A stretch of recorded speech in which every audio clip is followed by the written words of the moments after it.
ഇന്ത്യ-US തന്ത്രപരമായ കരാറിൽ ഒപ്പുവെച്ചു.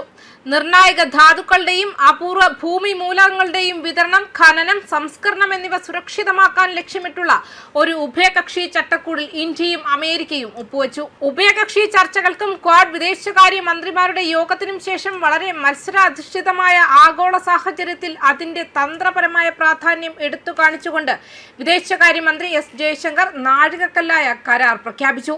നിർണായക ധാതുക്കളുടെയും അപൂർവ ഭൂമിയുടെയും ഖനനത്തിനും സംസ്കരണത്തിനുമുള്ള വിതരണം സുരക്ഷിതമാക്കുന്നതിനുള്ള ഒരു ഉഭയകക്ഷി ഇന്ത്യ-US ചട്ടക്കൂടിൽ ഞങ്ങൾ ഇന്ന് ഒപ്പുവെക്കുകയാണ്, ജയശങ്കർ പറഞ്ഞു. ക്വാഡ് മീറ്റിംഗിൽ ഈ വിഷയം ഒരു പ്രധാന ചർച്ചാ വിഷയമായിരുന്നുവെന്ന് ഊന്നിപ്പറഞ്ഞ മന്ത്രി ഈ വിഭവങ്ങൾ സുരക്ഷിതമാക്കുന്നത് വളരെ സമയോചിതവും നിർണായകവുമാണെന്ന് അഭിപ്രായപ്പെട്ടു. അത് ദ്വിപക്ഷീയമായോ ക്വാഡ് ഫോർമാറ്റിലൂടെയോ അല്ലെങ്കിൽ സമാന ചിന്താഗതിക്കാരായ രാജ്യങ്ങളുടെ ഒരു വലിയ ഒത്തുചേരലിലൂടെയോ നടപ്പിലാക്കിയാലും നിർണായക ധാതുക്കളിലും അപൂർവ ഭൂമി വിതരണ ശൃംഖലയിലും സമഗ്രമായ സഹകരണം കൂടുതൽ ആഴത്തിലാക്കുന്നതിനാണ് ചട്ടക്കൂട് രൂപകൽപ്പന ചെയ്തിരിക്കുന്നത്.